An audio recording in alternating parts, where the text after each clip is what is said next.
Kehidupan kita di dunia ini berjalan dengan sangat dinamis. Besar atau kecil, progres atau regres, direncanakan ataupun tidak direncanakan, perubahan akan selalu terjadi. Perubahan tidak selalu memberikan dampak yang positif. Seringkali perubahan ada yang bersifat negatif.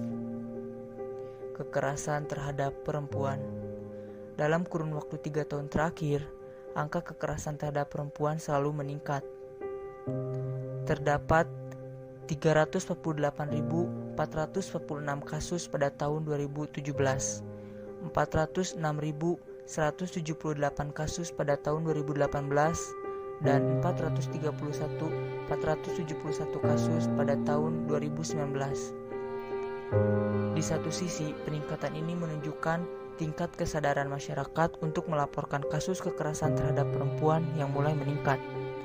Tetapi, di sisi lain, kekerasan terhadap perempuan bisa dibilang sebuah fenomena gunung es. Kasus yang dilaporkan hanyalah puncak dari gunung es. Berarti, kekerasan yang terjadi jauh lebih banyak daripada kasus yang dilaporkan.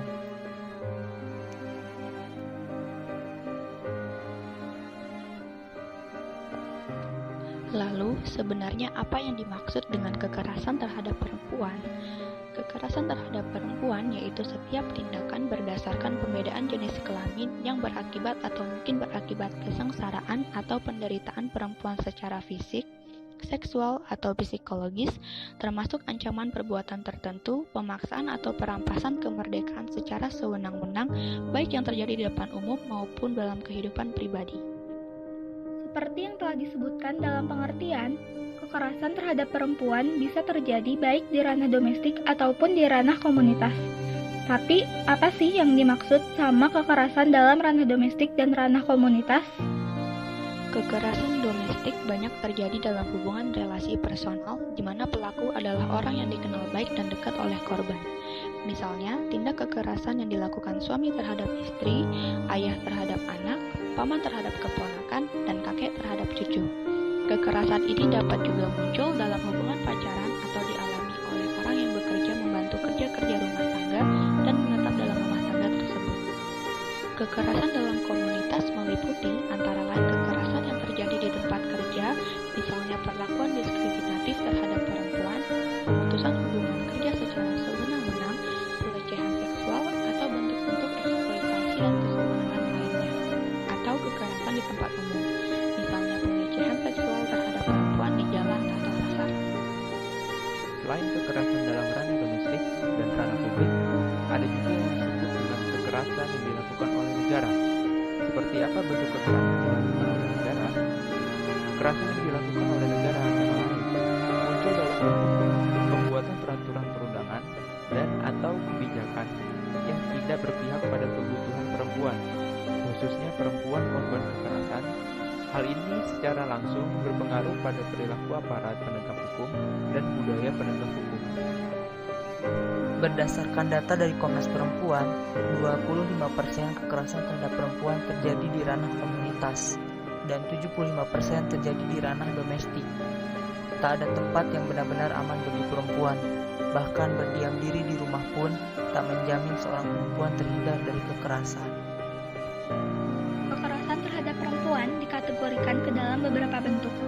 Yang pertama, ada kekerasan fisik, yaitu perbuatan yang mengakibatkan rasa sakit, jatuh sakit, atau luka berat. Contohnya memukul, menusuk, menjambak, meninju, menampar, menendang. Yang kedua, ada kekerasan psikis, yaitu perbuatan yang mengakibatkan ketakutan, hilangnya rasa percaya diri, hilangnya kemampuan untuk bertindak, rasa tidak berdaya, dan atau penderitaan psikis berat pada seseorang. Kekerasan psikologis dapat muncul dalam bentuk ucapan-ucapan menyakitkan, kata-kata kotor, bentakan, penghinaan, ancaman.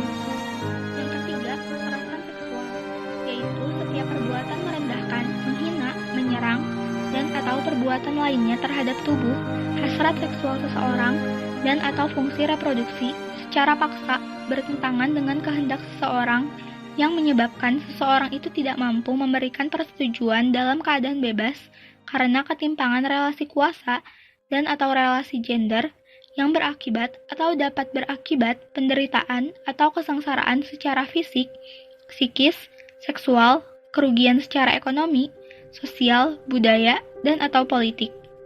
Contohnya seperti perkosaan, prostitusi paksa, pelecehan seksual, dan pemaksaan kehamilan. Yang keempat, penelantaran atau deprivasi ekonomi, yaitu salah satu bentuk pembatasan atau pelarangan yang didasarkan pada aspek kehidupan ekonomi perempuan korban. Kekerasan ini banyak dialami oleh perempuan yang berstatus sebagai istri atau ibu rumah tangga. Misalnya, istri tidak diberi nafkah secara rutin atau dalam jumlah yang cukup untuk kebutuhan wajar sehari-hari, pemaksaan atau larangan bagi perempuan untuk bekerja, pembatasan penggunaan uang atau barang. Selanjutnya, ada kekerasan tunggal, yaitu satu bentuk kekerasan yang terjadi pada korban. Terakhir, ada kekerasan berlapis, yaitu sejumlah bentuk kekerasan yang terjadi pada korban yang sama dalam rentang waktu tertentu. Antara satu kekerasan dengan kekerasan yang lain kadang memiliki hubungan sebab akibat, namun terkadang juga tidak ada kaitannya sama sekali. Setiap perbuatan pasti memiliki dampak, termasuk kekerasan terhadap perempuan yang memiliki dampak mengerikan terhadap para korban. Ada dampak fisik, seperti luka dan lebam, ada dampak psikologis, seperti stres, hilangnya rasa percaya diri, dan merasa tidak berdaya. Ada dampak seksual, seperti kerusakan pada organ seksual tertentu. Ada dampak ekonomi, seperti menurunnya kemampuan korban untuk memenuhi kebutuhan hidupnya. Ada dampak sosial, seperti terganggunya relasi sosial. Ada dampak sipil dan politik, seperti terhalangnya pemenuhan hak sipil dan politik korban. Yang terakhir ada dampak secara hukum, yaitu akibat dari tindakan kekerasan pada pemenuhan hak korban sesuai dengan peraturan dan perundangan yang berlaku. Sekian dari kelompok kami, kurang lebihnya mohon maaf, dan terima kasih.